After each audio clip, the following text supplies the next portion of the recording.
Y entonces ya la clase pasada al fin terminamos con todo lo que es Génesis 1 y 11. Vimos un poco de la Torre de Babel. Y aquí empezamos con Génesis 2 y la historia de Abraham.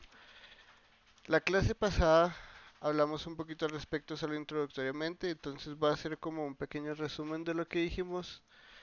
Y básicamente lo que dijimos es que Abraham es como un nuevo Adán, ¿no? Entonces Noé, lo vimos en clases pasadas, es como un nuevo Adán de muchas formas. De la misma forma, Moisés es muy intencional en lo que escribe y cómo lo escribe, y especialmente en las genealogías vamos a ver que eh, de Adán solo se mencionan tres hijos, Noé solo tuvo tres hijos y de Tare se mencionan tres hijos.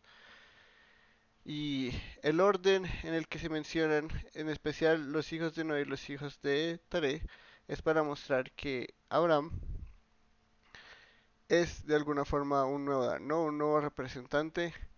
A diferencia de Adán o de Noé, eh, que bueno, Adán es creado y es hecho rey sacerdote por Dios en la relación pactal, y Noé que es llamado el único justo en la tierra. eh, la Biblia nos dice que Abraham era un pagano, ¿no? Y es a través de este pagano que se muestra, uno, la elección soberana de Dios y el plan soberano de Dios, y dos, que este patrón de nuevo Adán y de nueva creación es vital para entender la historia de la redención que se muestra en la Biblia. Básicamente vimos eso en la clase pasada y ahora vamos a continuar con hasta donde podamos llegar hoy la historia de Abraham en este contexto de reino, lo que significa. Probablemente es el personaje en el que pasemos más tiempo antes de Jesús, porque la importancia de Abraham creo que para todas las personas que han leído la Biblia es increíble, es el personaje más mencionado en el Nuevo Testamento. En el Antiguo Testamento Abraham es un símbolo de fe, es el padre de los hijos de Israel, es uno de los patriarcas, es el primer patriarca. Y realmente no, no es corto decir que realmente Abraham es vital para entender toda la metanarrativa, toda la historia de la Biblia. Si uno no entiende a Abraham, uno no va a entender la historia de la Biblia. Y por eso vamos a tomarnos un buen tiempo, vamos a ir tan despacio como podamos y explicar las cosas importantes y relevantes. No vamos a explicar cada detallito de la vida de Abraham porque es muy larga y muy profunda teológicamente hablando. Pero bueno, empecemos, ¿no?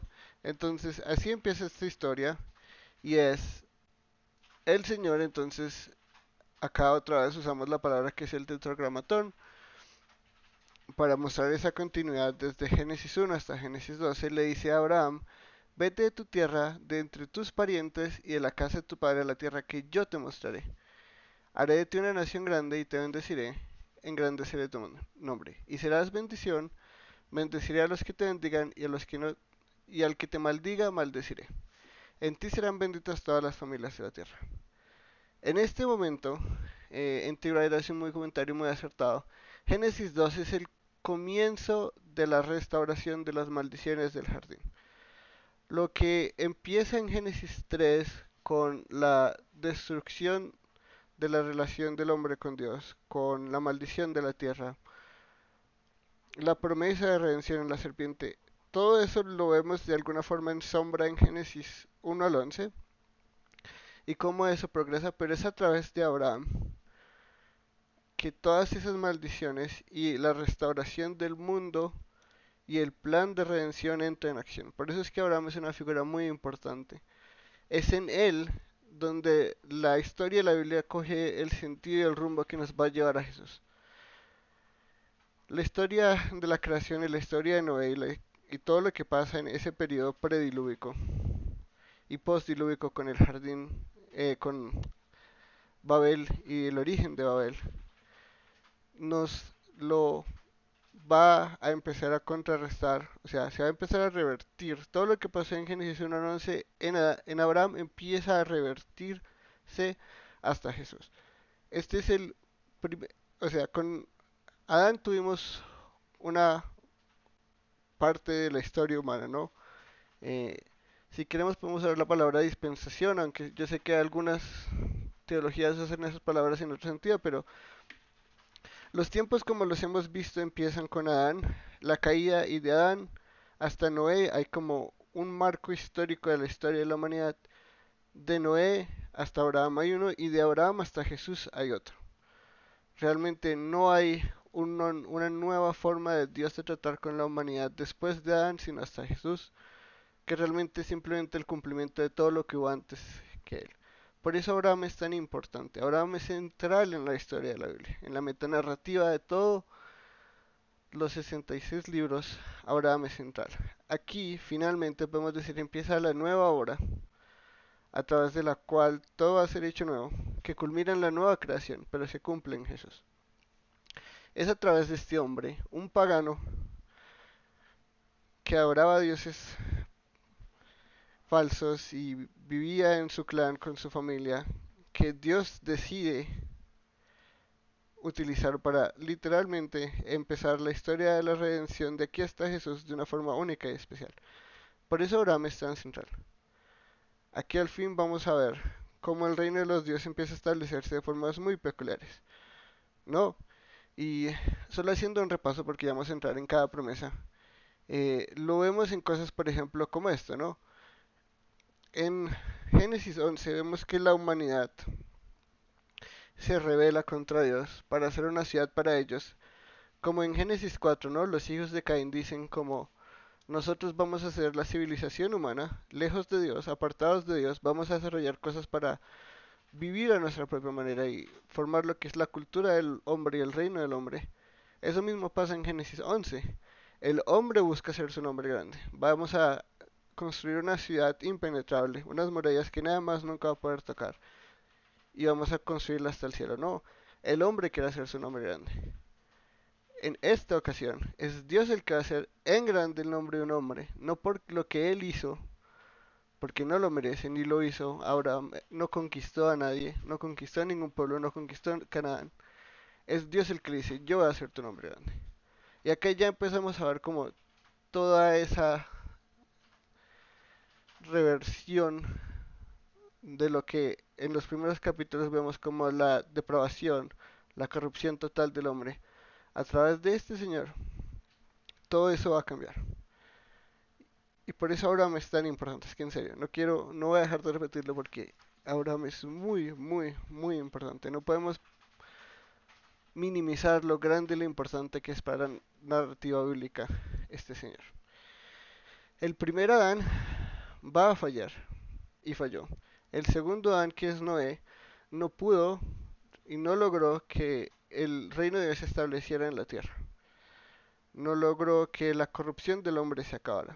Al contrario, como todos los hombres, él también pecó. Obviamente, entendemos que Noé no vivió una vida de pecado, pero él no pudo controlar que sus hijos y los hijos de sus hijos vivieran conforme a la voluntad de Dios, se sometieran al gobierno de Dios y vivieran vidas justas como él.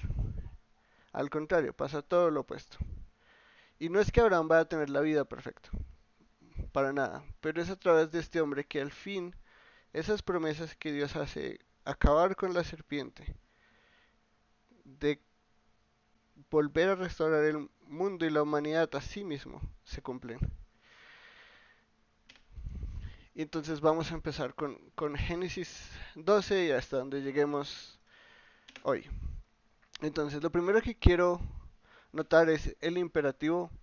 eh, Acá no se nota mucho, o no sé si ustedes lo noten así, pero en español yo no noto mucho que esta frase se vea como un imperativo.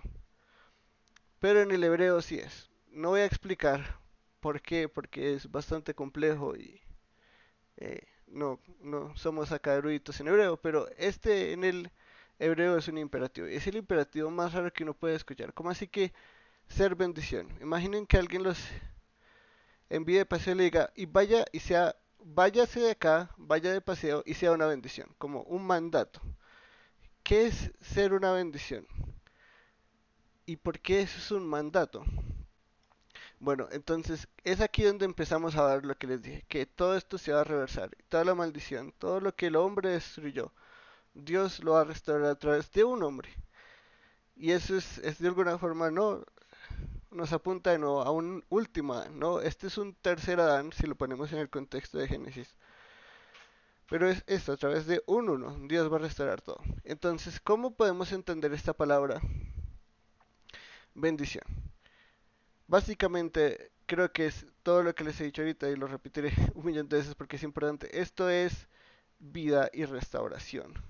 Restauración, salvación. Eso es lo que lleva este concepto de bendición. Nosotros a veces decimos bendiciones y la Biblia habla mucho de bendiciones, pero muchas veces nadie entiende realmente qué es este concepto de bendición. ¿Por qué existe y qué significa? Yo leo esto y así lo entendiera como un imperativo, todavía no entiendo qué es esto de ser bendición. Y básicamente es esto, ¿no? Donde ahora en el mundo gobierna la muerte. Desde Adán hasta Jesús que vence la muerte. Ahora, a través de este hombre, esto va a empezar a reversarse. Va a haber vida, va a haber restauración, va a haber salvación. Todo lo que Dios prometió en el jardín. Que no es solo maldición y tristeza y cosas malas, sino gracia y misericordia. Y promesas de restauración se van a cumplir con eso. Entonces Dios le dice, básicamente, tú vas a ser, debes ser, ¿no? Porque es un mandato, el ente a través del cual todo esto va a suceder. Y el otro imperativo obviamente es vete de tu tierra, ¿no? Entonces, cuando vemos esas dos cosas en contexto y entendemos que hay dos mandatos, básicamente entendemos que la estructura del texto va así, de Génesis 12, del 1 al 3, ¿no? Entonces, tenemos estos mandatos de Dios a Abraham. Vete de tu casa, de tu tierra y sé bendición. Estos son los dos mandatos y a través de eso hay tres bendiciones, o bueno, no, bendiciones no, tres promesas. Irse de su tierra es que le dará una tierra. Del primer mandato de irse de la tierra y ir a la tierra que Dios le va a mostrar, lo va a hacer una gran nación, lo va a bendecir y va a engrandecer su nombre. Y de ser bendición vienen tres promesas también, que va a bendecir a los que lo bendigan, va a maldecir al que lo maldiga, y que en él serán benditas todas las familias de la tierra, ¿no? Entonces, esa es como la estructura. Dos mandamientos y cada uno de los dos mandamientos tiene tres promesas. De eso consiste este pasaje. Las primeras tres promesas están relacionadas con el primer mandato y las segundas tres promesas están relacionadas con el segundo mandato. Y es así como vamos a entender esta estructura, ¿no? Y esto es, cuando uno lo entiende desde la perspectiva histórica, esto es algo increíble, ¿no? Porque cuando vemos que Abraham era un caldeo, ¿no? Y era una persona de por lo menos aproximadamente el 2000, 2100 antes de Cristo. La gente vivía en clanes o familias, ¿no? Así es como la gente sobrevivía, así es como las civilizaciones se van formando. Génesis 10 tiene como esa lista de las civilizaciones que empiezan a formarse después de Génesis 11, curiosamente. Los hechos de Génesis 11 pasan antes que los hechos de Génesis, de la genealogía de Génesis 10. Pero entonces, este es un mandato increíble. Y acá es donde empezamos a ver de nuevo eh, la elección soberana de Dios y la obediencia de Abraham, ¿no? Por eso es que Abraham eventualmente es llamado el padre de la fe. Porque irse de su tierra realmente era aventurarse a un mundo desconocido, como un nómada, sin protección, sin alguien sí, sin cómo poder sostenerse como una civilización. Y ser bendición es algo loquísimo, porque él debía ser el ente, ¿no? A través del cual el gobierno de Dios brillara. Y cuando vemos la historia de Abraham, vemos que no siempre es así, ¿no? Le hace caso a su esposa para tener un hijo con la criada, a pesar de que eso no es lo correcto. Y le pone un nombre muy bello al hijo de esa criada, ¿no? Le pone Ismael. Engaña al faraón, engaña a Abimelech diciéndoles que Sara es su hermana. Lo que aprendemos es verdad, porque sí es su media hermana, pero no es hermana. Entonces no es que la vida de Abraham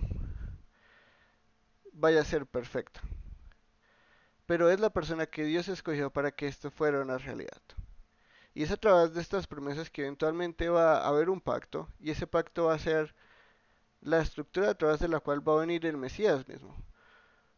Porque cuando nosotros vemos de Génesis 1:11, el reino el reino de Dios, el reino de los cielos, no tenía un lugar establecido. Claro, había gente en la tierra que pertenecía al reino de Dios, como los hijos de Seth, como Noé, como Enoch antes de él, y muchas otras personas que encontramos a lo largo de Génesis 1:11, pero no tenían un lugar donde estaba establecido el reino de Dios, donde uno podía ir y ver la gloria del reino de Dios. Estaban dispersados por todo lado, básicamente. Y en la época no es solo él, de toda la gente que había.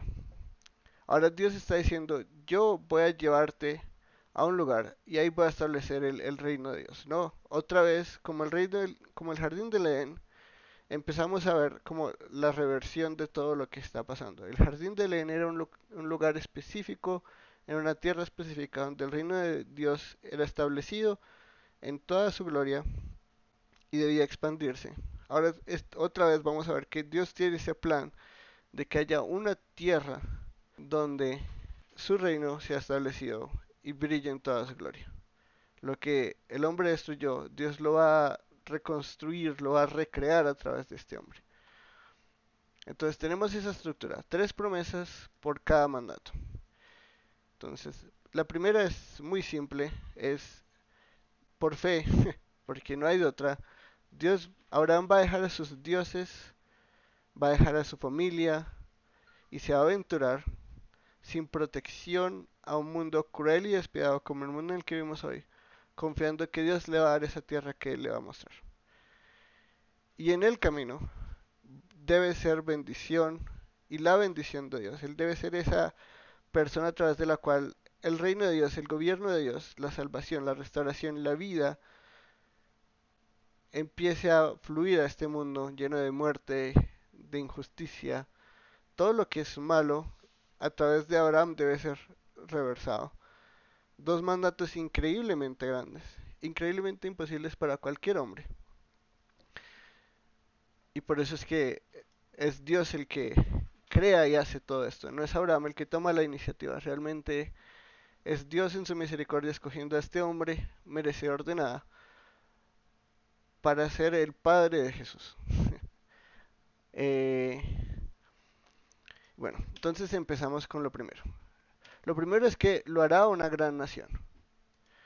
Y esto obviamente tiene implicaciones inmediatas de muchas formas, pero eventualmente vamos a ver que esto no va a ser simplemente Israel, sino que esto tiene un plan mucho más grande. Entonces, eh, ¿qué significa esto? Principalmente, esto tiene un contexto de reino y de rey, ¿no?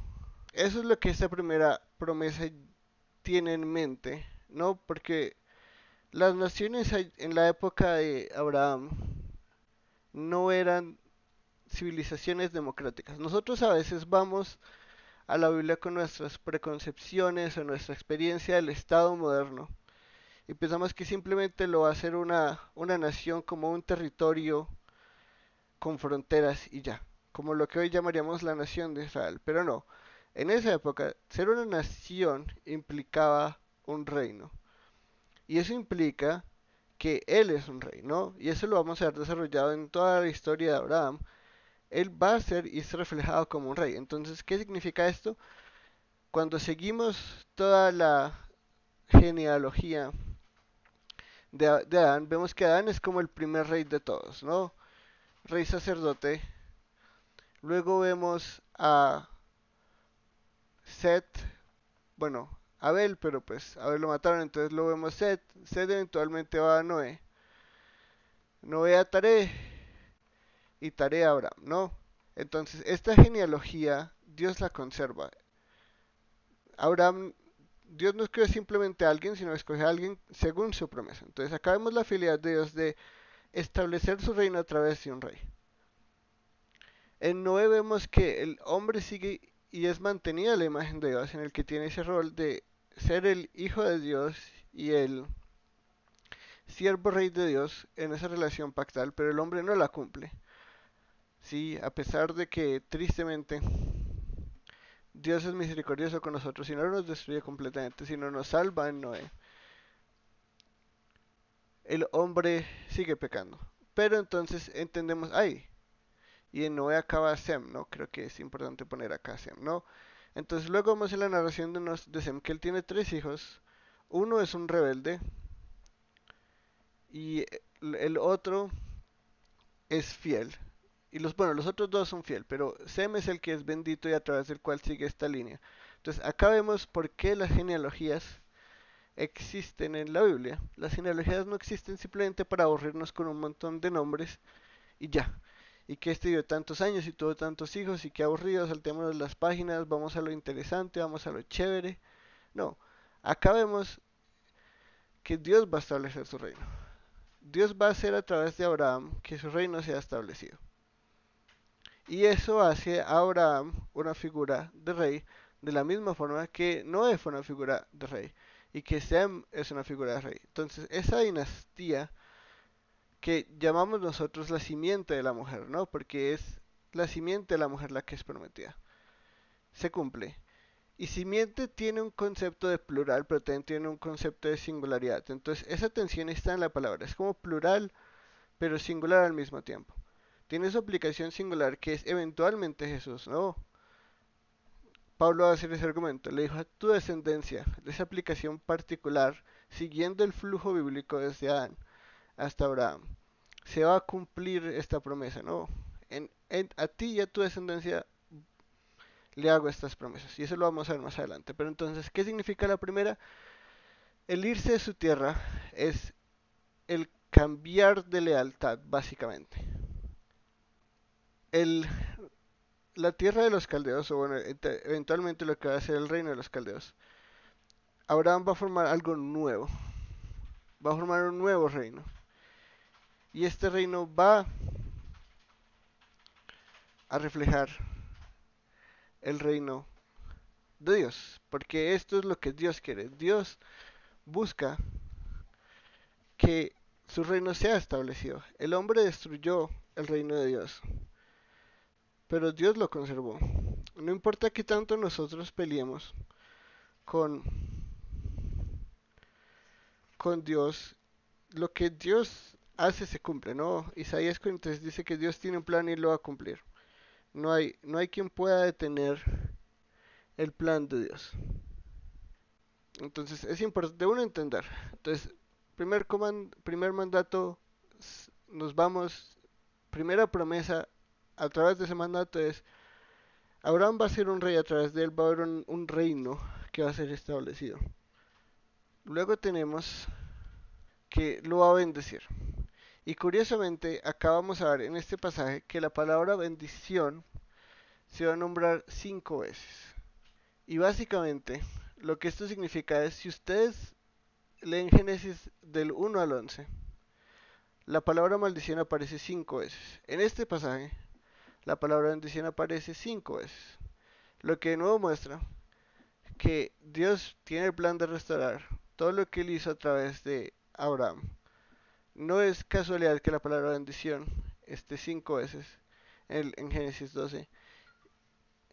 Y él que Dios lo bendiga, que esta sea la promesa, es de nuevo que esta iniciativa de restaurar todo no es de Abraham y no viene de Abraham. Es Dios el que provee la bendición. Es Dios el que provee la vida en medio de la muerte. No es que el hombre en sí mismo tenga la capacidad de restaurar todo. Dios es el que salva. Ese es el mensaje de Jonás. Yahweh es salvación. Dios, la salvación es de Yahweh. No es de los hombres, no es del que se esfuerza, no es de Abraham que vivió X cantidad de años, pero tenía esa, como esa misión en sí mismo. Él se veía como si yo voy a ser como a través del el cual Dios va a restaurar el mundo. No, él era un pagano. Y Dios lo llama a decirle, a través de ti, yo te voy a hacer bendición. Y por eso es que él le puede mandar a hacer bendición. porque la bendición no depende de Abraham. Dios es el que va a proveer a través de Abraham esta vida. Y eso es loquísimo cuando nosotros lo pensamos, que de un pagano adorador de ídolos, Dios diga, yo a través de ti. De todos los descendientes de Sem, porque son muchísimos. Y vamos a ver, por ejemplo, que Melquisedec existe, ¿no? Y que Job existe. Y Job probablemente existe en la época de los patriarcas. La mayoría de eruditos podrían considerar que sí. Otros no lo ponen ahí, pero definitivamente no muy lejano a la época de Abraham. Entonces, hay personas que adoran a Dios. Hay personas que conocen al Dios verdadero en esta época y sirven al Dios verdadero. Pero Dios escoge un pagano para que podamos ver, uno, su elección divina y que Él no necesita gente que la ore para cumplir sus propósitos. Él escoge y Él va a hacer y nadie puede detener su plan. Entonces, la bendición viene de Dios. Dios es el que va a traer vida a través de Abraham. Abraham no tiene vida en sí mismo, él no estaba medio muerto y Dios dijo, bueno, te voy a dar un poquito de vida porque estabas medio muerto. No, Abraham era un pagano como cualquier otro. Dios lo escoge a él. De entre millones de personas en la tierra, probablemente. Y muchas que adoraban al Dios verdadero para hacer esta gran obra de restaurarlo todo. Y eso es bellísimo. Eh, Finalmente, de las promesas a la Abraham, ¿no? Porque podemos decir que las primeras promesas son para Abraham inicialmente, las terceras tres promesas podemos decir que son para las naciones en general. Entonces tenemos, va a ser un reino a través de Abraham y a través de Abraham va a traer vida a este mundo caído y finalmente va a engrandecer su nombre. Lo va a poner en alto. Dios, de nuevo, Dios es el autor de la promesa. No hay nada que el hombre pueda hacer o el hombre haya merecido o el hombre ya tuviera que pudiera hacer estas cosas diferentes, ¿no? Entonces, acá creo que esto está muy en contraste con Génesis 11 definitivamente. Porque en Génesis 11 es la humanidad la que decide, nosotros vamos a hacer nuestro nombre grande. Es en esta promesa que Dios decide, yo voy a hacer el nombre de Abraham grande. No hay nada que Abraham pudo haber hecho para que él mereciera o para poner él mismo su nombre en alto. ¿Sí? Él es, poniéndolo como en términos de la Torre de Babel, Dios construye el nombre de Abraham para todas las generaciones. Y creo que eso también tiene un punto de realeza y no. Definitivamente de la nación lo tiene incluido, pero que Dios sea el que construye el nombre de Abraham. Él no puede hacerlo, pero Dios se va a encargar de hacerlo. Y al punto que muchas personas a lo largo de la historia de Abraham, incluso el faraón o Abimelech o el rey de Sodoma, por ejemplo, lo van a ver como un igual. Y es algo que Abraham no pudo haber hecho por él mismo. O bueno, tal vez de alguna forma buena podríamos decir que sí. Pero incluso hoy en día el nombre de Abraham es conocido. Incluso en el mundo secular, incluso en otras religiones, en el judaísmo, en el islamismo, Abraham es una persona muy importante. Y esto fue obra de Dios. Realmente, ¿qué pudo haber hecho Abraham para merecer que Dios pusiera su nombre en grande? Y que a través de él todo esto se cumpliera. Entonces tenemos tres promesas, un reino, una tierra, el ente de bendición que Dios va a usar por el mundo. Eso es una promesa. Es a través de Dios, de Abraham, que Dios va a dar vida. Va a restaurar las maldiciones antes vistas en Génesis 1 al 11. Y finalmente va a construir un nombre para él, completamente en contraste con los hombres buscando construir su propio nombre. Y eso es algo que de alguna forma en el mundo buscamos mucho, ¿no? La gente siempre busca eventualmente tener una página de Wikipedia con el nombre de uno, donde esté la foto y todo el mundo lo conozca y tenga una gran reputación. Muchos queremos eso, pero muy pocos buscamos que Dios nos ponga en alto, ¿no? Dedicarnos a Dios, servir a Dios, someternos a Dios y dejar que Él nos utilice como Él quiera, ¿no? Hay una implicación muy grande de rey acá, pero esto lo vamos a ver más detalladamente. Finalmente hay tres bendiciones, tres promesas que salen del segundo mandato, ¿no? Entonces el primer mandato este era como para Abraham, perdón, para este nuevo Adán Abraham y para sus descendientes después de él, ¿no? Lo vamos a ver, que la promesa no va a ser solo para él, sino para él y su descendencia. Y es a través de ser bendición, ¿no? Él va a ser bendecido, él va a recibir vida de Dios y esa vida es la que él tiene que ahora dar al mundo. Es a través de eso, ¿no? Que Abraham es como esta nueva figura adánica, que es como el Hijo de Dios, ¿no? El que Dios escoge para darle su bendición, su vida, su restauración, y a través de él, él debe actuar eso, ¿no? Entonces, estas dos cosas están relacionadas. Dios le prometió unas cosas muy grandes a Abraham, y ahora a través de Abraham, él debe reflejarlas a las naciones. Y este es el plan de Dios, ¿no? El plan de Dios nunca ha sido que una civilización en específico como el reino de Israel sean los únicos que reciban la bendición de Dios. Al contrario, vamos a ver acá que el plan de Dios siempre ha sido que la restauración no venga solo a una civilización en específico o a los hijos de Abraham en específico, sino a todas las naciones. A través de la bendición que ahora Abraham debe ser, porque este es un mandato, vemos el primer resultado es que él va a bendecir a los que bendigan a Abraham. Si Abraham es esta figura adánica, que ahora es como el ente de restauración del mundo, ¿no? Es como un nuevo Adán, diferente a los dos Adanes antes que él. Podemos decir que había primero y segundo Adán y ahora vamos a ver un nuevo Adán, porque algo es diferente con él. Y esto es de alguna forma muy relacionado con los otros Adanes, ¿no? Dios bendice a Adán, Dios bendice a Noé y Dios también bendice a Noé, pero ahora él debe transmitir esa bendición no solo a sus hijos como Adán eh, y Eva y Noé también, sino que ahora a todas las naciones, porque ya hay un mundo fuera, ya han pasado muchas generaciones después de Noé, ya hay civilizaciones aparte, ya el mundo se está dividiendo, ya esto lo podemos ver en nuestros libros de historia, si no vemos la historia de Aníbal tristemente en nuestros libros, pero acá ya hay un mundo real, acá ya podemos ir a una enciclopedia a ver qué civilizaciones existían en el tiempo de Abraham. Así como excelente bendición, entonces ahora hay naciones que van a poder ser benditas en Abraham. Eso es maravilloso. Dios en serio siempre ha buscado la salvación, la restauración y la vida de las naciones, no solo de un pueblo. Y ese es tristemente el fallo más grande de Israel.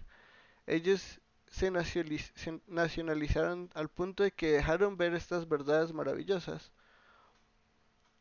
Dios los bendijo no para que ellos disfrutaran de su bendición encerrada en muros, sino para que ellos fueran bendición y la luz de las naciones. Y lo triste es que ellos hicieron lo opuesto. Ellos se encerraron y aparte no solo se encerraron, sino que empezaron a imitar al mundo. Empezaron a ser como los cananitas, empezaron a ser como los hititas, empezaron a sacrificar a sus dioses, empezaron a seguir sus costumbres. Abraham va a ser el ente de bendición y a través de él van a poder ser benditas las naciones. Y acá vamos a ver que esto es un plural. Bendeciré a los que te bendigan, ¿no? Entonces acá vemos que hay un plural. Esto es algo grandísimo. Dios espera una bendición grande, no una bendición pequeña. Esto es plural. A los que te bendigan, bendeciré. Porque Él es la bendición de Dios. A través de Él va a llegar esta vida, esta restauración, esta salvación a las naciones. Esto es simplemente impresionante. Curiosamente, y en contraste a esto, vemos que así como es el ente de vida a este mundo caído, ahora también es el ente de juicio y condenación. Es a través de un hombre ahora que viene la bendición de Dios, pero también viene la maldición de Dios. Uno no puede vivir en rebelión contra Dios y negar la bendición de Dios ir en contra de su enviado, podemos decirlo de esa forma, de su representante, de su hijo, ¿no? De su hijo y el rey, y no recibir castigo y juicio. Entonces va a haber una bendición grande, pero curiosamente en contraste con la bendición, acá sí habla en singular, ¿no? Entonces en la primera promesa dice, bendeciré a los que te bendigan. Ahora dice, y al que te maldiga, esto es singular, maldeciré. Y acá yo creo que está el deseo de Dios Dios no es y no disfruta que la gente sufra y sea maldita, que es el concepto tristemente que mucha gente tiene de Dios, ¿no? Que Dios quiere tanta gente en el infierno como sea posible. Yo creo que al contrario, desde Génesis 12 podemos ver que es lo contrario. Dios quiere que muchos procedan al arrepentimiento, que muchos sean benditos en Abraham. Él no está esperando que haya más malditos que no malditos. El deseo de Dios siempre es que haya bendición y que haya vida y que este mundo sea restaurado, no que este mundo sea maldito. Dios no disfruta maldiciendo cosas. Y ese es el mayor problema y la mayor concepción que tenemos de Dios, o muchas veces el mundo tiene de Dios, es que ellos creen que Dios disfruta haciendo caos y castigando personas. No, al contrario, Dios espera que haya mucha bendición para las naciones y poca maldición. Piensa que va a haber individuos que van a maldecir a Abraham, pero que va a haber naciones, pueblos, familias que serán benditas en Abraham. Y finalmente, y creo que es la que va a ser citada en el Nuevo Testamento de estas promesas, es la última. Y es, en ti serán benditas todas las naciones de la tierra. No unas particulares que yo escogí, sino todas.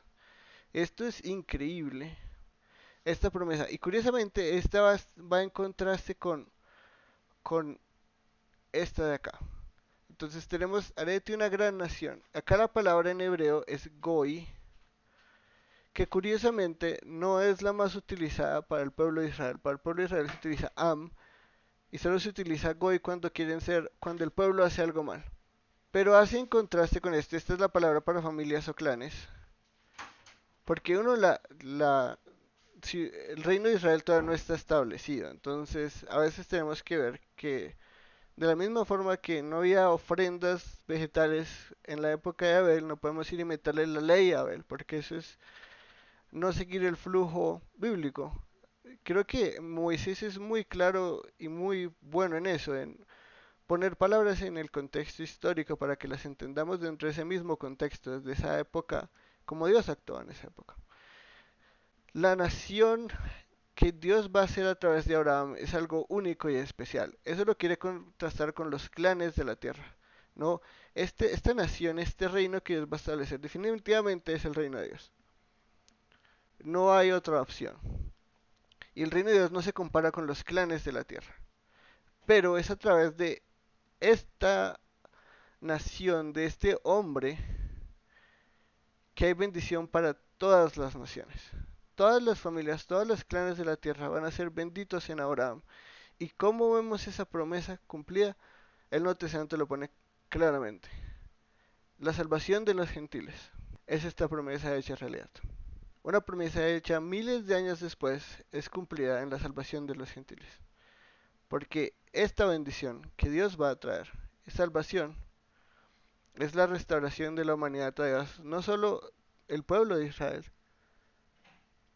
sino toda la humanidad. Los gentiles y judíos van a disfrutar de las bendiciones de Abraham en la simiente de Abraham, que es Jesús, ¿no? Por eso Abraham es tan importante, porque cuando entendemos Génesis 12 del 1 al 3, entendemos toda la historia bíblica que culmina en Jesús. Ese no era el plan B de Dios. Adán falló, entonces ¿cuál es el siguiente plan? No, Dios tenía un plan desde el principio. Y en Abraham vemos que ese plan se va desarrollando de forma especial. Acá ya empezamos a ver la esperanza de una forma que antes no la teníamos. Antes era muy general, el marco de la creación y el pacto con Adán y el pacto con Noé es muy general. Ahí no vemos una restauración específica, la simiente no se ve cercana. Vemos genealogías, pero todas fallan, todas pecan. Y vamos a ver que incluso Abraham peca, ¿no? No es como que Abraham vive una vida perfecta y todos nos sorprendemos de la vida perfecta de Abraham. Creo que la Biblia está intencionalmente desarrollada de esa forma para que incluso esas figuras que son tan especiales como Adán, como Noé, como Abraham, eventualmente como David, nos muestren que ellos todavía no son. Y es cuando llega la encarnación que decimos, wow, esto es diferente, ya al fin. Pero acá ya podemos ver el puntico en la historia donde el reino de Dios empieza a ser establecido hasta que es consumado en la nueva creación. Entonces, tres promesas a Abraham, tres promesas a las naciones, dos mandatos, un hombre. Qué tarea tan titánica. Y Abraham es obediente.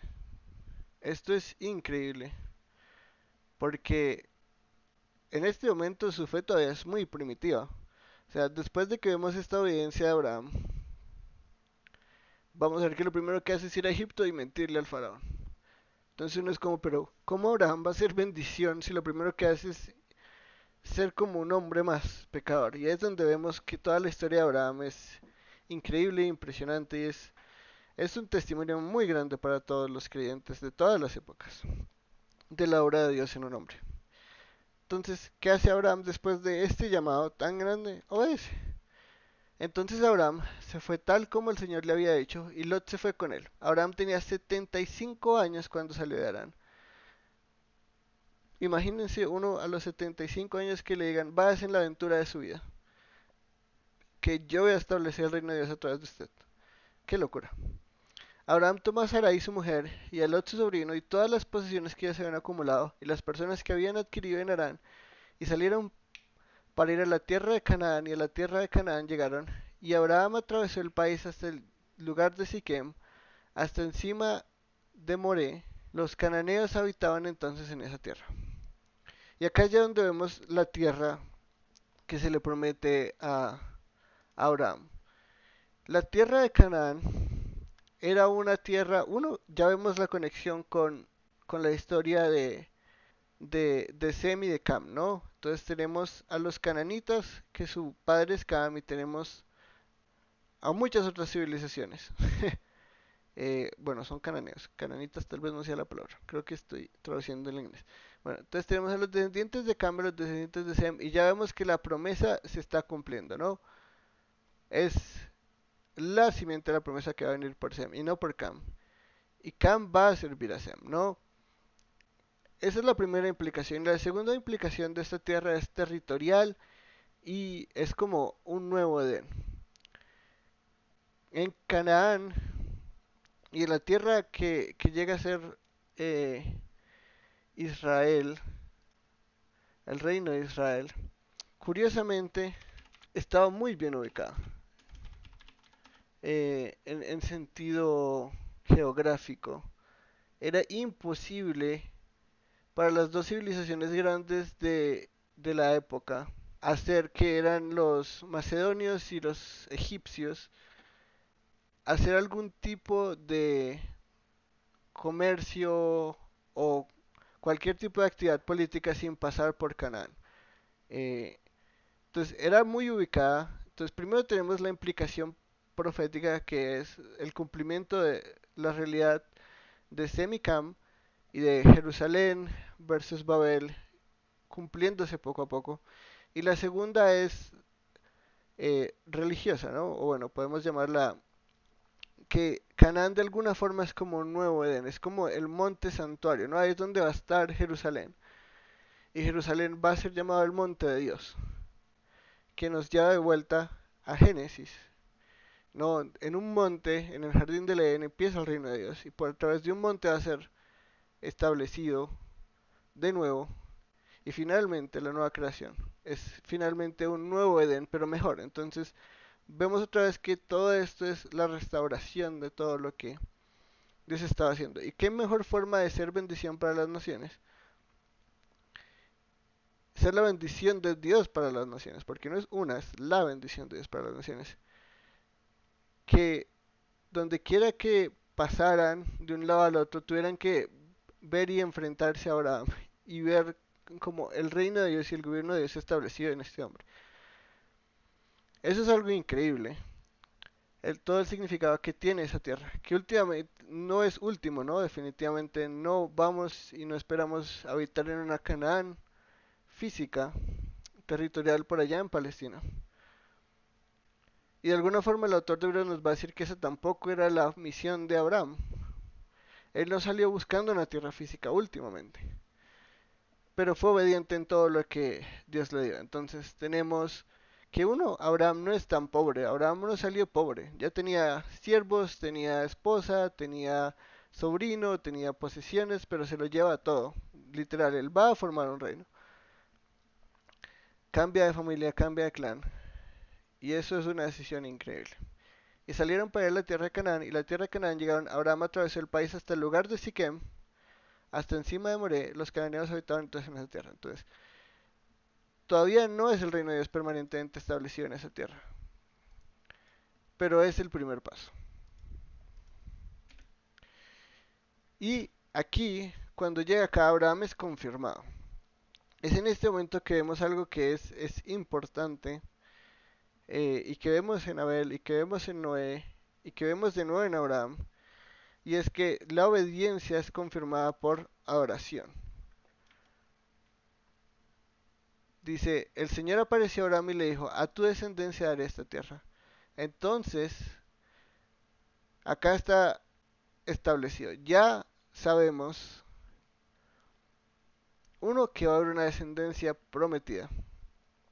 Y esta idea se va a seguir desarrollando, ¿no? Porque la simiente la vemos desde Génesis 3 hasta Jesús. Entonces a Abraham edificó allí un altar al Señor que se le había aparecido. Entonces, ¿cuál es la respuesta de Abel a Dios? Adoración, sacrificio. Hace un sacrificio. Noé también, después de que Dios lo salva y llegan a tierra seca, también hace un altar y hace un sacrificio.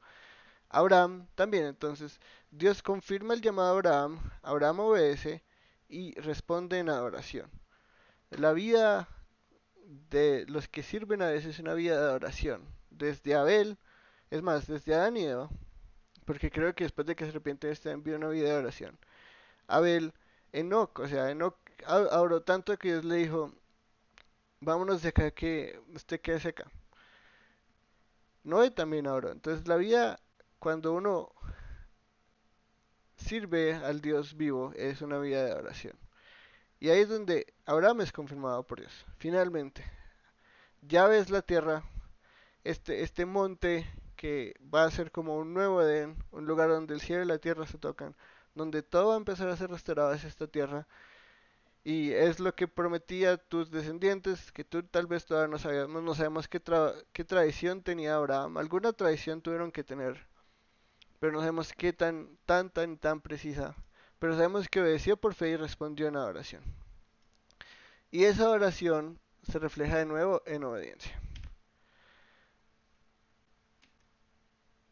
Otra vez, el llamado viene con obediencia, la confirmación viene con obediencia.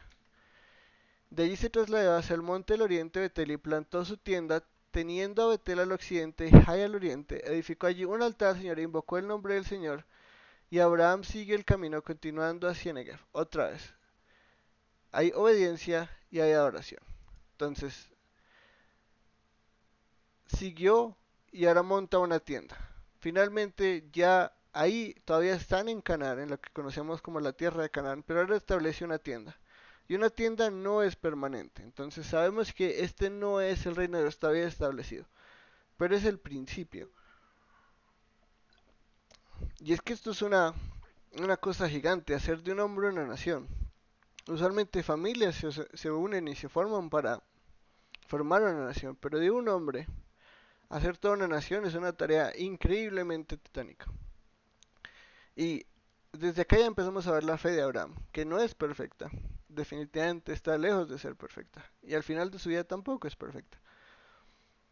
Pero como le dijo a sus discípulos, son hombres de poca fe, pero no son hombres sin fe. Entonces acá ya vemos que empieza el plan de Dios y las promesas de Dios a cumplirse de alguna forma. Lo lleva a la tierra y él se planta temporalmente ahí y responde de nuevo en adoración. Y acá es importante que veamos esta pequeña cláusula, que podemos compararla con el final de Génesis 4. En los días de Set se empezó a invocar el nombre de Yahweh, ¿no? Esta frase es para llevarnos a esa época. Acá de nuevo empieza la oración al Dios vivo a través de una nación o de una simiente, y es la de Abraham. No, acá no quiere decir que Abraham conocía el nombre de Yahweh, porque así no se le va a revelar Dios a Abraham. Pero sí quiere que hagamos la conexión con Génesis 4. Es a través de Set que, a pesar de que el mundo empieza a ser la civilización, o sea, podemos ver la relación muy uno a uno entre Set y, y Abraham y Caín y sus descendientes, ¿no? Entonces el mundo está desarrollándose y las civilizaciones se están formando, pero no es algo bueno, porque no adoran a Dios, no están volviendo a sus orígenes, sino están volviendo en arrepentimiento a buscar a Dios. Pero es a través de Set, que ese es el único comentario que se nos hace. No nos dice qué desarrollaron en el mundo, no dice si fueron los primeros en jugar fútbol, no nos dice si fueron los primeros en nada, a diferencia de los hijos de Caín. De la misma forma, este hombre, a pesar de que hay un montón de naciones que ya están establecidas, es a través de este hombre que va a venir el culto verdadero, podríamos decir, de nuevo a Dios, que curiosamente sabemos existía de alguna forma eh, fuera de él, ¿no? Entonces, no es que como Seth sí era únicamente él y su familia los que se unían a él, que disfrutaban de esta bendición, sino que Abraham va a ser esa nación y la descendencia de él va a ser a través de la cual el verdadero culto va a ser establecido. Y la oración a Dios últimamente va a ser establecida a través de la familia de Abraham. Porque si hubo otras personas creyentes a lo largo de la historia, tenemos un par de ejemplos, Melquisedec y Job, por ejemplo, pero no era algo mundialmente establecido. Esta vez sí, la oración va a ser establecida y centrada, y el reino de Dios va a ser establecido y centrado a través de este hombre. Ya empezamos a ver, incluso en los principios, en la obediencia a Abraham, la restauración de este mundo caído.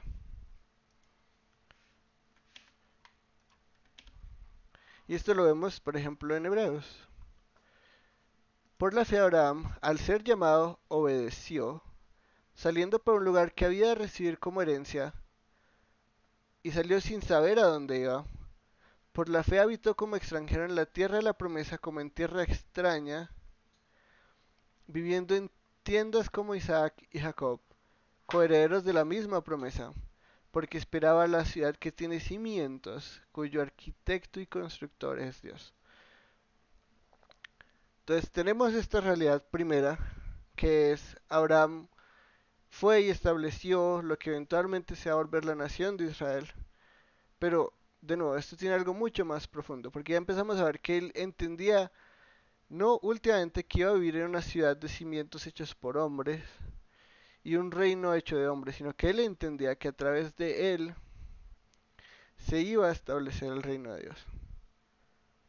Él no estaba buscando simplemente hacer una nación como cualquiera de las otras naciones,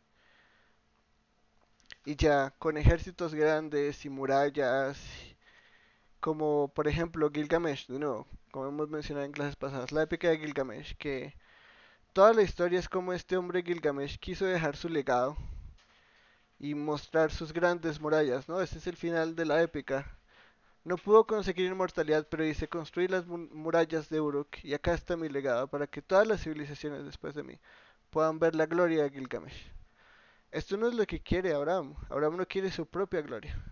Abraham fue a una tierra desconocida, fue y abandonó su familia, sus esperanzas, su estabilidad, todo, esperando la redención del mundo, esperando habitar en la ciudad hecha por Dios.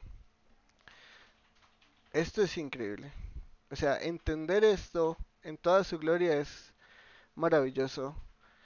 Vivió en tiendas, no vio todavía la herencia, no vivió en la herencia que le fue prometida, pero tenía la promesa.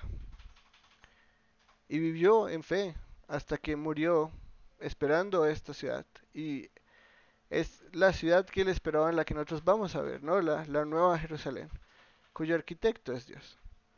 No es una ciudad construida por hombres y a imagen de hombres, sino es la ciudad perfecta donde habita el Cordero. Y la presencia de Dios es perfectamente mostrada, donde ya no hay templo, porque el Cordero es el templo. Eso es maravilloso. Esa es la ciudad que esperamos. Nosotros también, con nuestro padre Abraham.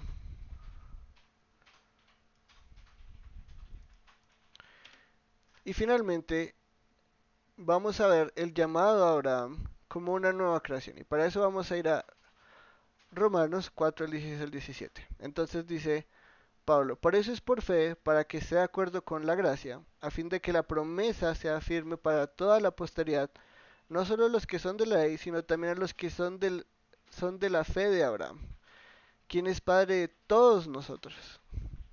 Y me encantaría poder sentarnos a explicarles todo Romano 4, así como las promesas a Abraham aplican a nosotros, pero lo veremos eh, por partes, este pasaje especialmente porque Romanos 4 es uno de los pasajes que más habla de Abraham en el Nuevo Testamento.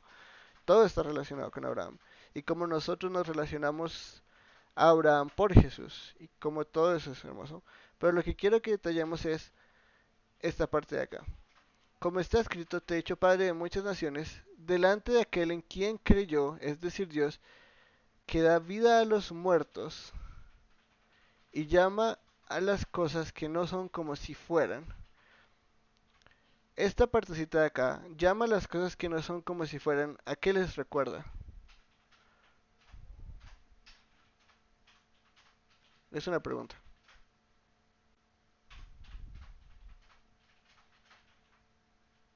¿Nadie? Tal vez es la fe, pues la certeza de lo que se espera, la convicción de lo que no se ve. Casi. Llama a las cosas que no son como si fueran. Eso es algo que vemos antes de Abraham.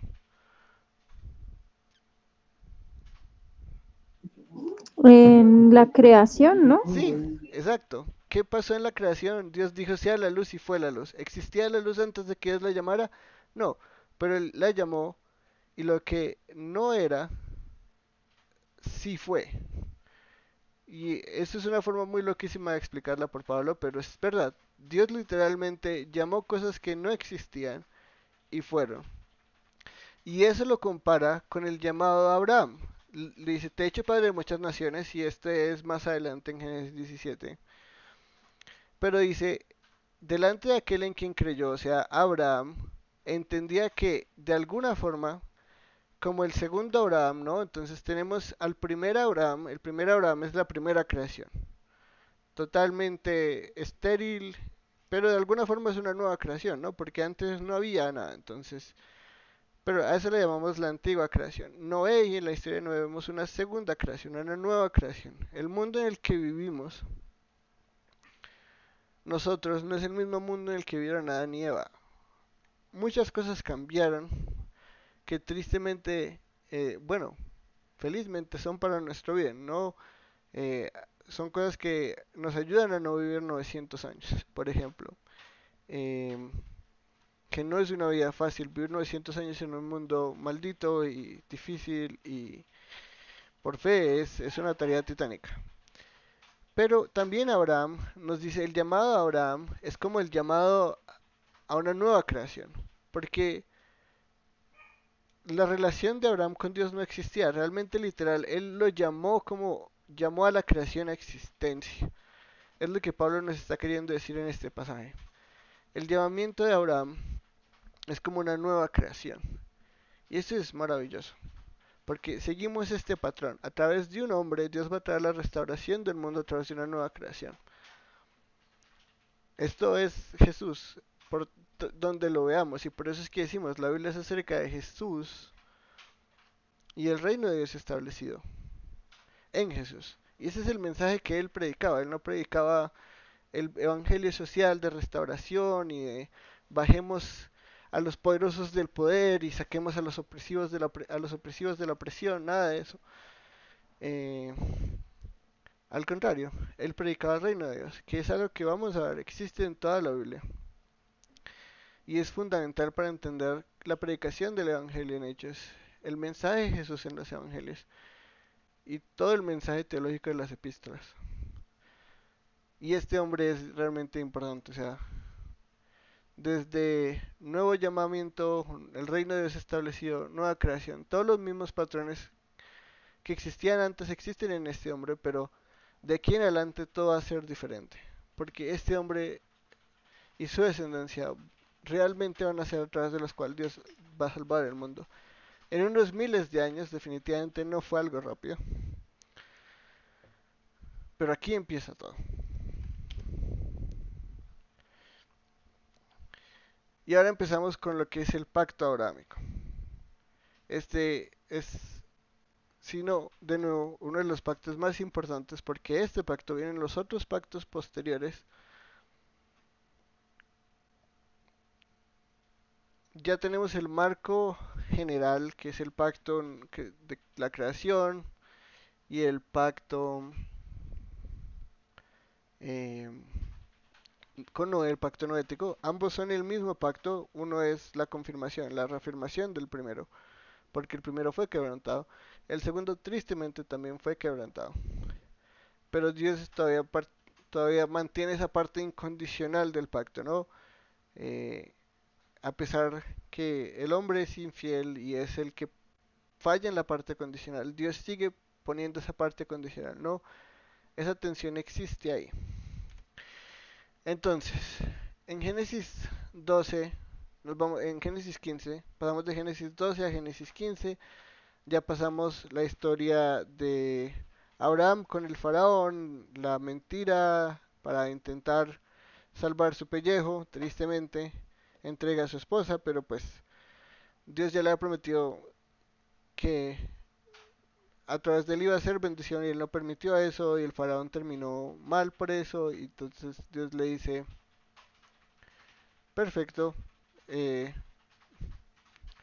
devuélvale a Sara, él le devuelve a Sara, pasa a Génesis 3 y 14, en Génesis, que vamos a ver por lo menos Génesis 14 después, la historia de Melquisedec, la historia de Lot y cómo se separa con Lot, cómo Lot se va a Sodoma y Abraham sigue su camino porque no puede seguir con Lot a la tierra prometida.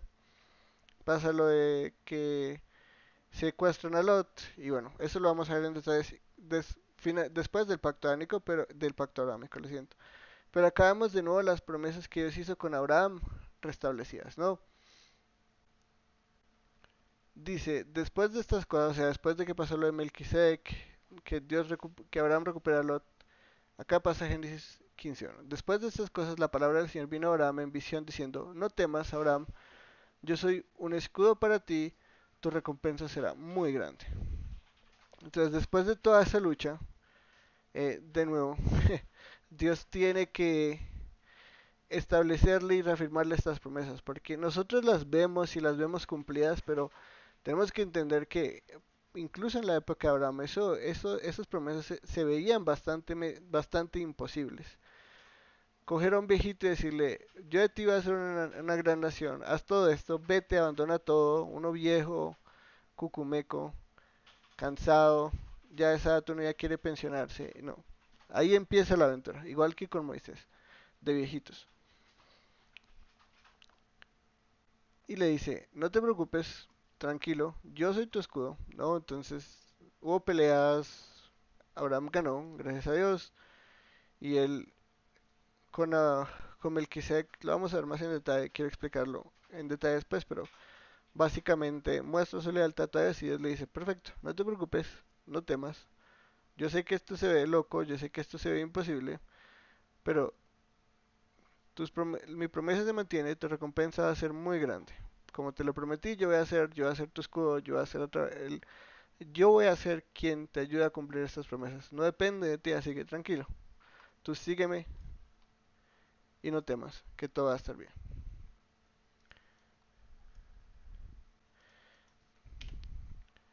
Y Abraham dijo, oh Señor Dios, ¿qué me harás puesto que yo estoy sin hijos y el heredero de mi casa es Eliezer de Damasco? Dijo además Abraham, no me has dado descendencia y uno nacido en mi casa es mi heredero. Entonces, acá usualmente vemos y decimos, uy, Abraham está tentando a Dios, pero no, la verdad es que Moisés incluso nos muestra que esto lo hace Abraham por fe y creo que es correcto.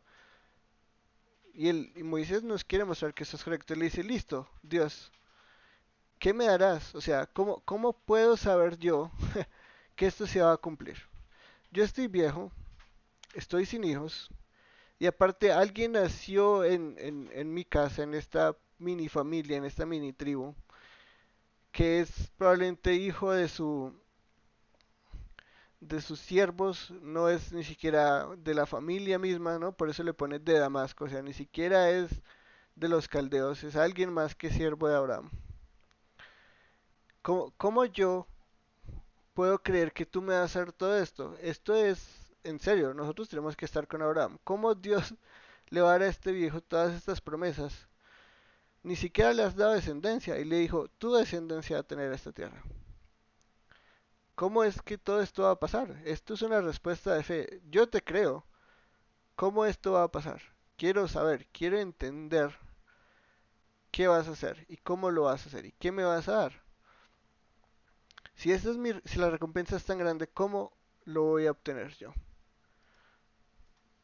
Y Dios le responde diciendo, tu heredero no será este. No, entonces tú estás preocupado que tu heredero será este, no te preocupes. Sino uno que saldrá de tus entrañas, él será tu heredero.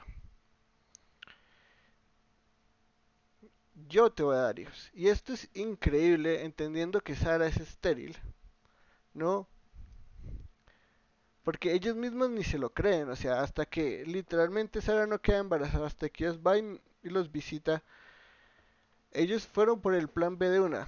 O sea, después de que vemos todo este pacto tan bello y tan lleno de gloria, ¿qué es lo primero que dicen eso? Ellos dicen, uff, qué grandes promesas, acuéstese con la criada y tengamos un hijo que ese tiene que venir de sus entrañas. Eso está parte de la promesa. Yo no puedo tener hijos, mi vientre está muerto, cumplamos la promesa de Dios nosotros mismos.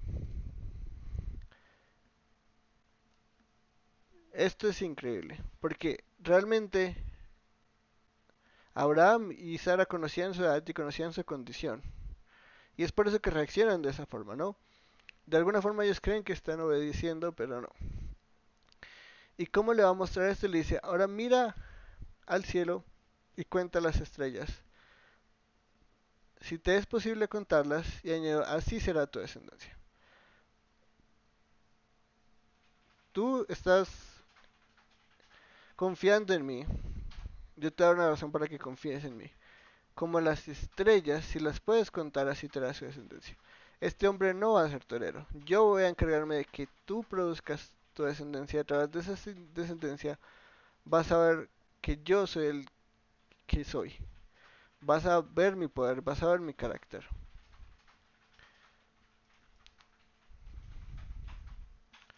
Y acá es donde vemos la famosa frase, la justicia que es por fe. Este pasaje es muy citado en el, bueno, no exageradamente citado, pero es citado varias veces en el Nuevo Testamento. Y acá es donde entendemos la justicia que es por fe. Y primero quiero definir esta palabra justicia y sobre todo el término de la justicia de Dios. Eh,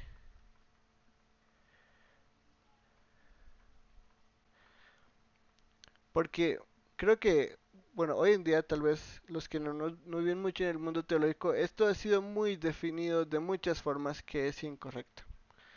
Eh, John Piper define la justicia de Dios como el amor de Dios a su propia gloria. Esa definición es incorrecta. Claro, la justicia de Dios le da gloria, pero el centro de la justicia de Dios no es la gloria y a veces pasa incluso en personas muy brillantes y muy apasionadas por Dios que tienen definiciones equivocadas. N.T. Wright dice que la justicia de Dios es la fidelidad de Dios al pacto. de Dios al pacto. ¿Sí? ¿No? Entonces la fidelidad de Dios a su pacto, y eso lo vemos a la historia. Dios es fiel a su pacto y Dios cumple su pacto.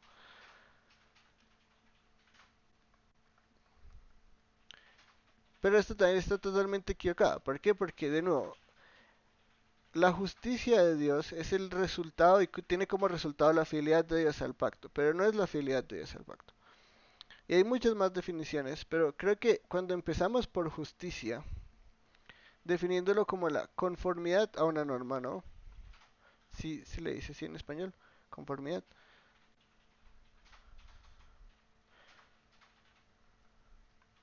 Vamos a entender cuál es la justicia divina. Mucha gente critica esta definición en este contexto porque todavía no tenemos la ley. Y todavía no hay como con qué poner la justicia al lado. ¿Cómo vemos la justicia de Dios si todavía no ha sido revelada la ley en su totalidad? Pero acá es donde yo creo que la gente no entiende qué es la ley. Muchas veces. La ley es una revelación no de un montón de leyes y normas que uno debe hacer y punto, sino del carácter de Dios.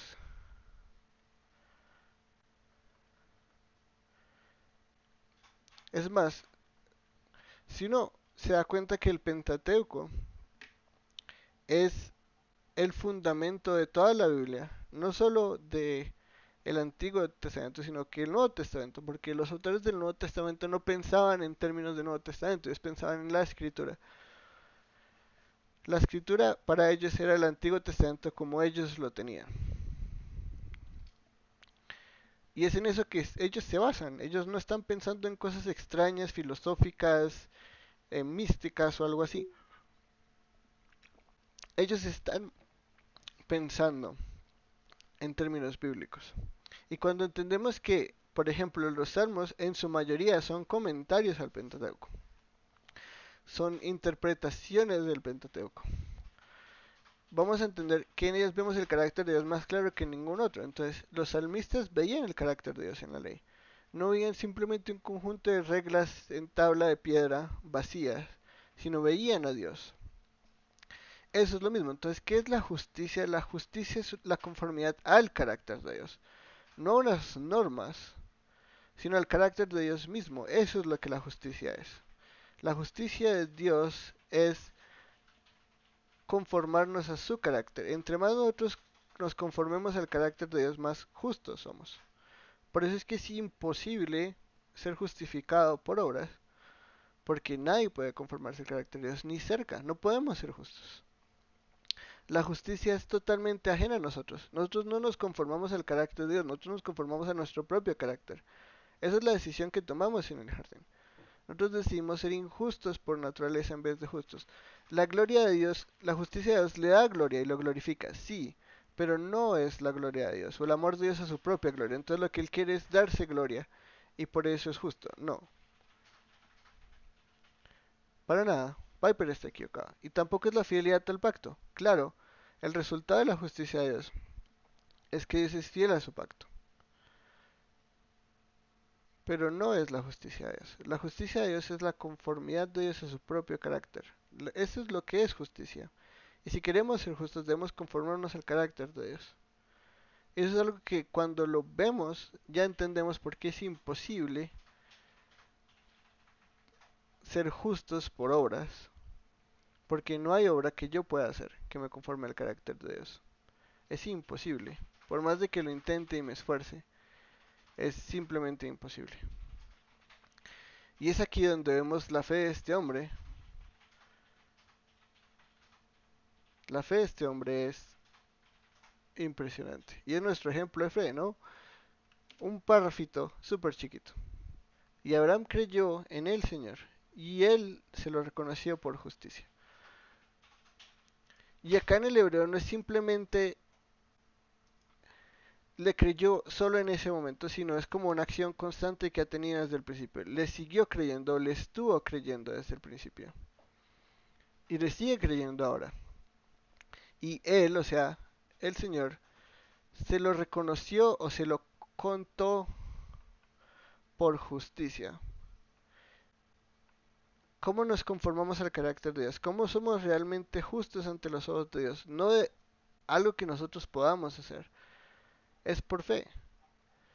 De la misma forma que Abel creyó en la revelación divina y le fue contada por justicia.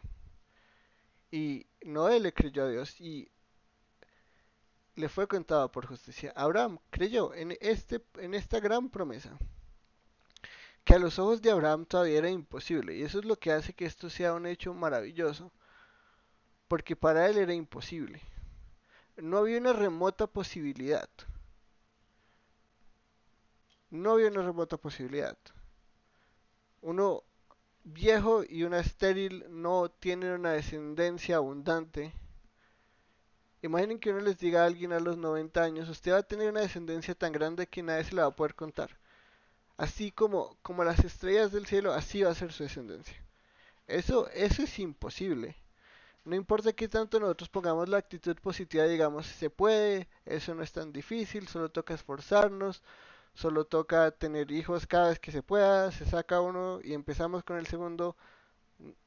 O sea, ni porque vivieran los 1000 años que vivieron Adán y Eva, eso se veía factible.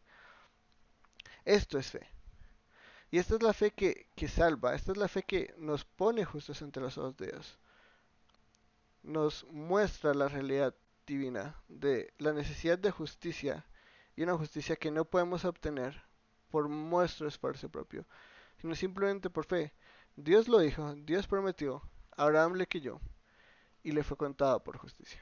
Ahora, mucha gente dice que en este pasaje no podemos ver todavía algo así como justificación, como la entendemos en el Nuevo Testamento, que Dios nos pone su justicia y no nos cuenta nuestra justicia. Porque eso todavía no ha pasado, ¿no? Todavía no ha habido el sacrificio eh, último por la humanidad. Todavía no estamos en esa generación. Pero yo creo que el mensaje es el mismo. Eh, Ellos creían en la revelación divina que tenían y ese siempre ha sido el propósito. Nosotros ahora tenemos la revelación última de Dios, que es Jesús, pero sigue siendo la revelación divina. Y yo sí creo que es así, por eso los autores del Nuevo Testamento van a usar este pasaje para explicarnos lo que es justificación. Porque ellos lo podían ver y entender ahí. Ahora, eso es algo que en el mundo teológico se llama sensus plenior. Eh, Porque les gusta usar el latín, porque el latín es fancy. Pero básicamente es que hay un sentido profundo, más profundo en la escritura, de lo que incluso el mismo autor humano entendían al momento que escribió. Pero como hay un autor divino detrás del autor humano, vemos esto como una posibilidad. Y esto tristemente a veces la gente se lo lleva para ir mucho más allá del texto que es permitido. Yo creo que el contexto de este significado más profundo nos lo da la Biblia misma. Para poder entender este sensus plenior necesitamos el Nuevo Testamento. ¿Cómo entendían los autores del Nuevo Testamento este pasaje? Como justificación, tal como la entendemos todos nosotros hoy en día. ¿Qué diremos pues entonces? ¿Halló Abraham nuestro padre según la carne? Porque si Abraham fue justificado por las obras, tiene de qué jactarse, pero no para con Dios, porque ¿qué dicen las escrituras? Y creyó Abraham a Dios y le fue contado por justicia. Y acá el griego no dice le fue reconocido por, aunque el hebreo también tiene la palabra contado, sino acá ya podemos traducirlo así literal, contado. Es una declaración jurídica, es una declaración legal ante una corte.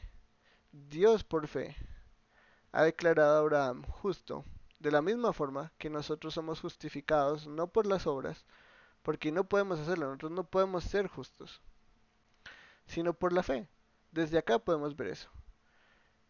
La fe de Abraham fue la que lo declaró justo ante los ojos de Dios, no nada que él pudiera hacer, porque incluso su llamado no tuvo nada de involucrado él.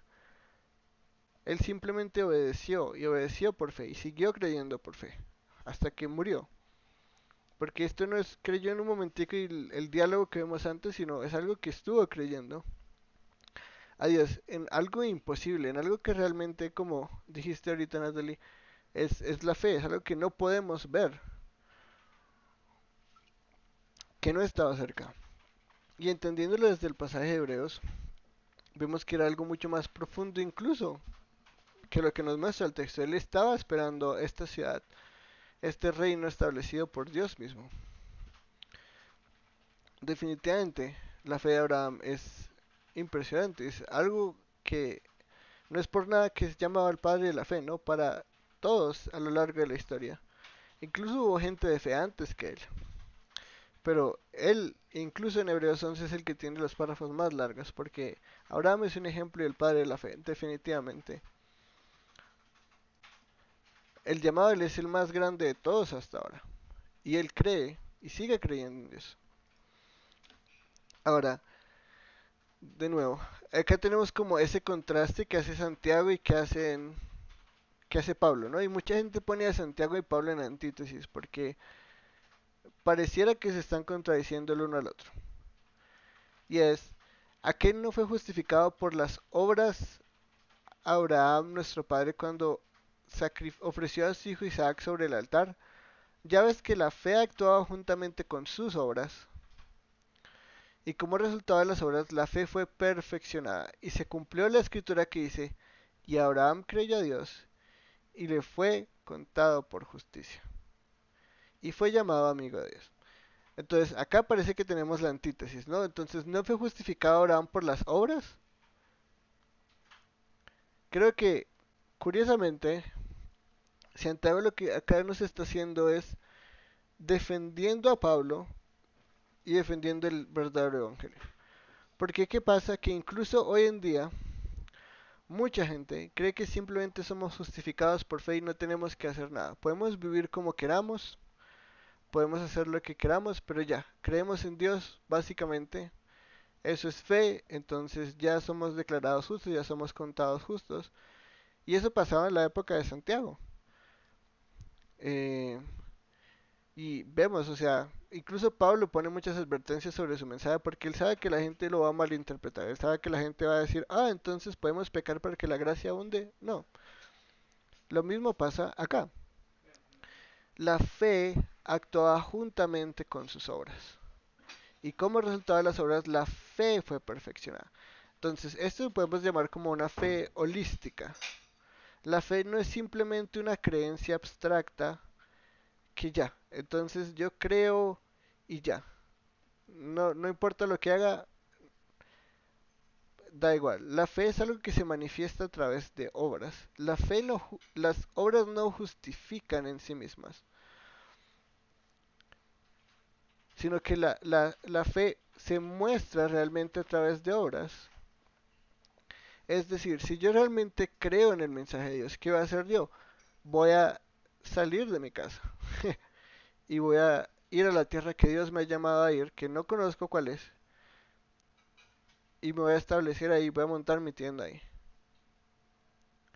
Yo no le puedo decir a Dios, sí, yo creo que tú tienes esa tierra y tú vas a establecer tu reino y tú me vas a hacer una nación y tú me vas a hacer un gran hambre, pero mientras tanto yo me voy a seguir acá con mi padre, con mi familia, tú sabes, bendecirlos como prometiste, yo soy una nación también. No, Abraham se fue, dejó todo y lo siguió. Y no, él pone este ejemplo, ¿no? Que es el más grande de todos, que todos lo conocemos, ¿no? Ofreció a su propio hijo. Eso es una muestra de fe. El autor de Hebreos luego nos va a mostrar por qué, ¿no? Porque él confiaba que Dios incluso puede traer muerte a la vida, así como trajo en el vientre de Sara vida a ese vientre muerto, puede darle vida a su hijo, incluso cuando él lo mate. Pero entonces, esta fe la vemos específicamente en Abraham, especialmente, y estos dos autores la ven. La justificación es por fe, es decir, somos declarados justos ante Dios en el tribunal de Dios, en el juicio de Dios, como, como juez justo, por fe. Pero esta fe siempre se va a manifestar holísticamente en obras. Si yo quiero saber qué cree alguien, yo voy a ver lo que él hace.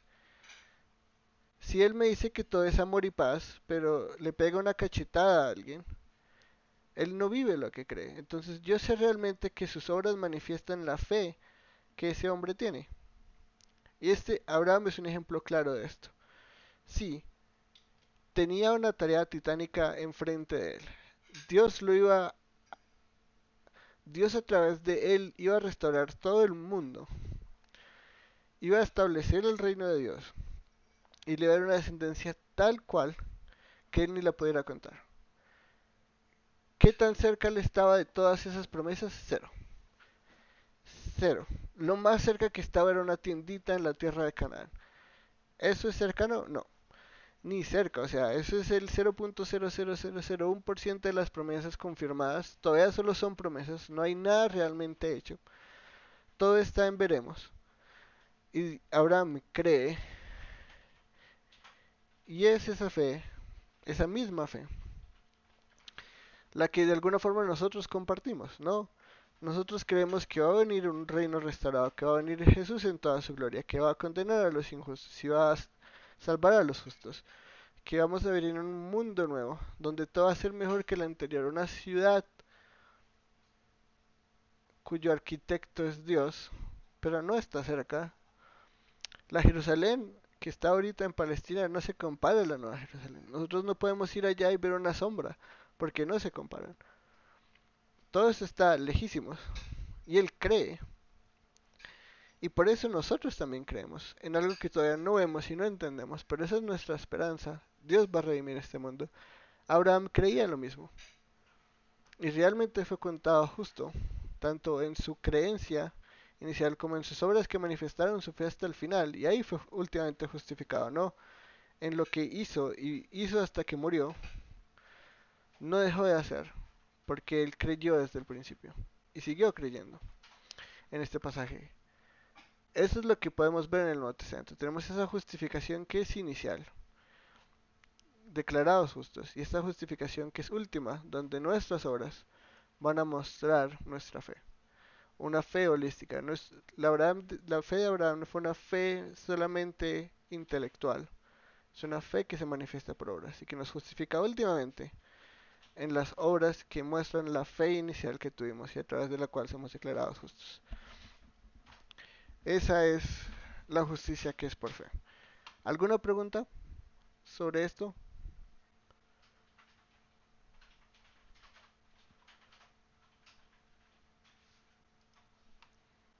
Perfecto. Yo sé que esto parece muy contradictorio a veces y es por eso que debemos coger y entender el contexto de cada texto y ver cómo se relacionan entre ellos. Y por eso nosotros tenemos unas presuposiciones. Dios es el autor, Dios no se va a contradecir. ¿Qué es lo que Dios quiere comunicarnos en la historia de Abraham?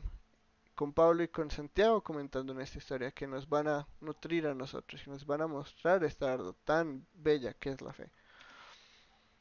Y esto lo podemos ver en Abel, que sacrifica un animal entendiendo que eso es lo que Dios quiere, creyendo en el Dios y la relación que tenía. En Noé construyendo un arca, a pesar de que no había llovido, no había, el diluvio no estaba cerca, 120 años y todavía no había pasado.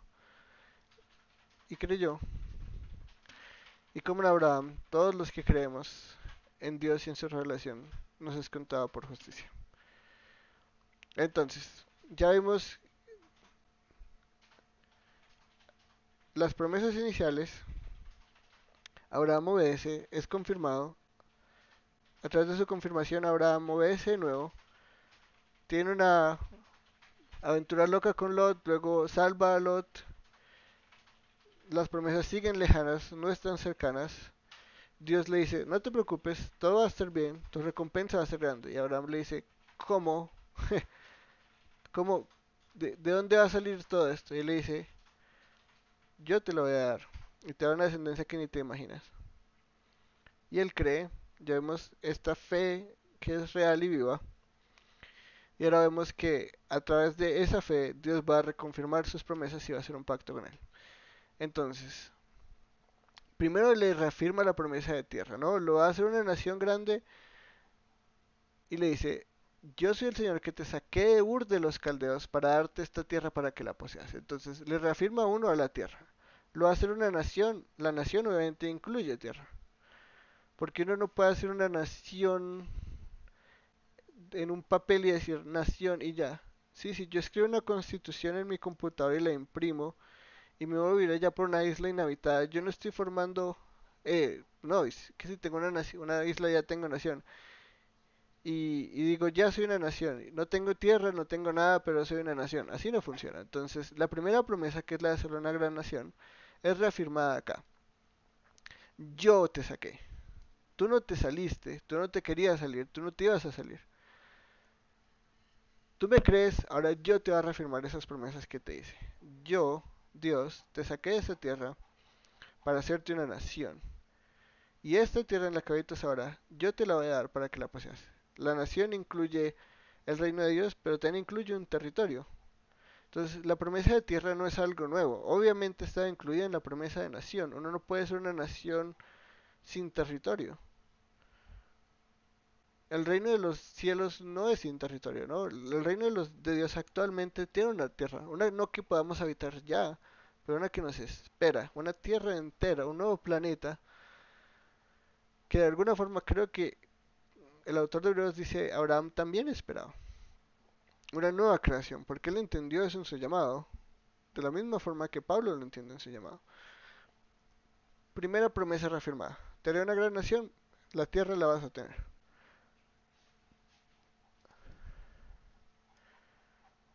Segunda promesa, no, no, perdón, sí. Entonces, de nuevo, y acá es donde empieza el pacto. Porque entonces ya le reafirmó como las primeras tres promesas de para él. Ahora vienen las promesas para las naciones. Y le dice, oh Señor Dios, ¿cómo puedo saber que la poseeré? Y acá de nuevo no es Abraham intentando probar a Dios como el pueblo de Israel. Al contrario, ya vemos que Abraham cree en Dios. Abraham no es contrario a la fe en Dios. Y es por eso que le pregunta, ok, listo, ya sé que me vas a dar una descendencia, ahora me dices que me vas a dar una tierra, ¿cómo vas a saber que lo voy a poseer? ¿Cómo? Muéstrame. Eso no es algo malo. Si Dios nos promete algo, Dios no nos va a dejar eso ahí en veremos y en simplemente confía en mí. La fe no es una fe ciega y nunca ha sido una fe ciega.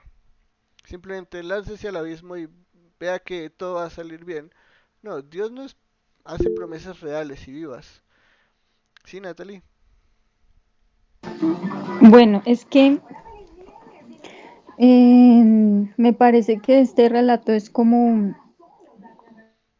una, ¿cómo se dice? Como una, se ubican en el otro lado de la postura de que en Babel pues querían todos los seres humanos unirse en un solo, o sea, engrandecerse bajo un solo rey, ¿sí? Ujú. Y ser grandes, ser los únicos, si mal no estoy. Pero entonces Dios los dispersó porque además el mandato era estar en la tierra y llenarla, ¿sí? O sea, ir a poblar la tierra. Y entonces con Abraham, la pregunta que tengo es, si Abraham entonces es la forma en que Dios puede cumplir realmente el unir en una sola humanidad, la humanidad que ya estaba dispersa. O sea, a través de Abraham, Dios vuelve a unir lo que se separó en la Torre de Babel con la confusión de las lenguas. Esa sería la pregunta, si a través de Abraham hay una reunión. Muy buena pregunta. Y curiosamente sí. Realmente podemos decir que eh, a través de Abraham y su descendencia va a empezar lo que es como una nueva humanidad. No, todavía no es totalmente nueva, eso llega con Jesús, pero todos esos temas se empiezan a hacer. Definitivamente, el plan de Dios, como lo vimos, no es simplemente crear una nación étnica y ya, sino bendecir todas las naciones y traer todo de vuelta en uno, porque Dios no creó a Israel, Dios creó a Adán y Eva, y a través de él vienen todas las naciones, de ellos dos.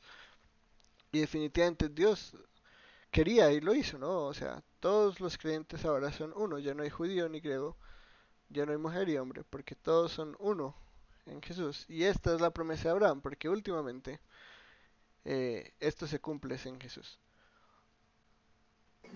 O sea que, hablando así como suponiendo, si en Babel se hubieran ellos seguido, no iban a conocer la promesa, ni la gracia, ni la fe, sino solamente hubieran seguido todos como un solo camino que era el de estar separados de Dios, Sí, porque eso es como lo que pareciera, que todos están reunidos en un mismo sentir, pero en el sentir de alejarse de Dios por completo y seguir solamente su propio camino y no tener a Dios en cuenta para nada. exactamente. Dios nos salva y por eso en la clase pasada de los viernes vimos que eso es la misericordia de Dios, ¿no? Dios nos salva incluso de nuestra propia rebeldía y de querer en contra de Él. Y eso también muestra su fidelidad a su promesa y su fidelidad a su pacto, eh, que es importante y la gloria de Dios también es importante, ¿no? Todo esto está ahí, pero, pero sí, definitivamente es muy triste que nosotros nos encanta vivir en rebeldía contra Dios y no seguir sus caminos, al contrario, nos gusta hacer todo lo opuesto. Bueno, ¿seguimos o Ay, tienes? y otra Sí, cosa es que, bueno, Dios había mandado poblar la tierra, multiplíquense y llenen la tierra. ¿Y cómo, cómo se ve entonces la esterilidad de una pareja que no puede tener hijos, siendo que el mandamiento de Dios era llenen la tierra, multiplíquense, tengan hijos?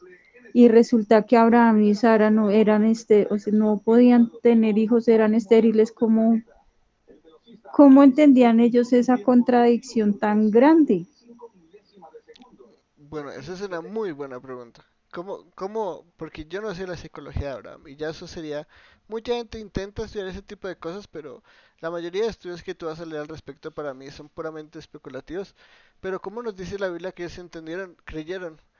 Eh, ¿Hasta qué punto creyeron, o sea, que tú digas como wow, hasta que nació Isaac, ¿no? Porque ahorita, después de todas estas promesas que vamos a ver, ¿qué hacen ellos? Dicen, ok, necesitamos un descendiente de Abraham para que estas promesas vengan, porque ellos creen que las promesas van a venir, pero entonces Dios ya les dijo, no, no puede ser alguien que no venga de tus entrañas. Entonces ellos dijeron, no, fácil, eso es fácil, esta mujercita joven, eso es fértil, eso no perdamos el tiempo. Y curiosamente después de eso Dios reafirma el pacto y les dice, no, o sea, reafirma el pacto y luego los visita y les dice, Sara va a quedar embarazada, Sarai. Y es más, les cambia el nombre, ¿no? Le dice, ya no va a ser Sarai, sino va a ser Sara. Y va a tener un hijo y ella se ríe interiormente, ¿no? Y es hasta que realmente quedan embarazados que ellos pueden ver, wow, sí pasó. Eh, y curiosamente que no solo Sara, sino que vas a ver que las esposas de Isaac y de Jacob también son estériles. Creo que es Dios mostrando su poder.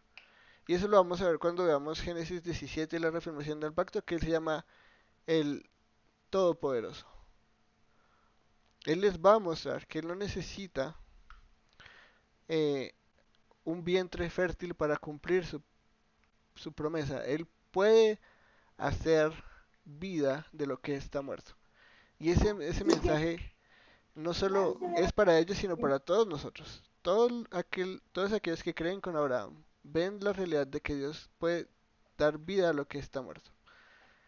Porque un vientre, nosotros vemos la esterilidad hoy en día muy médicamente como una condición eh, que tiene múltiples factores, pero en esa época la esterilidad se veía como muerte y un símbolo de la maldición del jardín. Comieron del fruto y murieron y todos esos tipos de cosas donde la vida no podía existir y subsistir se veían reflejados en la maldición. Y como Abraham es ese ente a través del que Dios va a reversar la maldición, él lo va a hacer literalmente. Va a coger un vientre muerto y lo va a hacer vivo. Y así va a cumplir su promesa. O sea que es a partir de estos hechos impresionantes que Dios se llama el Todopoderoso. O sea, Sí, ahí es donde vemos la wow. revelación de El Shaddai, el Todopoderoso. O sea, no es que antes no fuera Todopoderoso, pero se va a revelar Sí, sí. así. Yo soy todopoderoso. ¿Tú crees que tú puedes hacer un hijo con Agar? Mira, te voy a mostrar algo. Yo voy a esperar a que ustedes sean aún más viejos que ahorita, porque ahorita tú podrías decir, de alguna forma Sara tenía algún tipo de esterilidad, que aún así como la gente que hace una vasectomía podría embarazarse de alguna forma, pero no, es igual que cuando Jesús dice, Lázaro está muerto, pero esperemos. Esperemos hasta que Ujú. realmente ustedes digan, caramba, eso no lo resucita nadie. Y ahí yo resucito. Creo que es lo mismo. Dios dice, les voy a mostrar mi poder. Voy a Vale. esperar a que eso esté más muerto que, mejor dicho, que si ustedes dijeran, le apuesto $1 millón a que esa mujer va a quedar embarazada, ustedes dirían, no, jamás. No. Él dice, ok, Ok. perfecto, ya llegó la hora. Ahora sí los voy a visitar. Em, pero sí, eso es simplemente impresionante. Wow, o sea, la verdad sí, porque de dónde salió el de la denominar a Dios como todopoderoso, la verdad es que sí. Definitivamente. Solo Dios puede dar vida. Eso muestra su todopoderosidad, su omnipotencia. Ujú. Bueno, entonces creo que terminemos con esta acá, porque ya ahorita es ver todo el pacto y prefiero que lo veamos en una sola y no cortarlo a la mitad. Entonces, las primeras promesas, cómo se muestran por fe y son reafirmadas. Y acá ya en esta va a empezar lo que es el pacto abrámico, entonces dejemos aquí por ahora.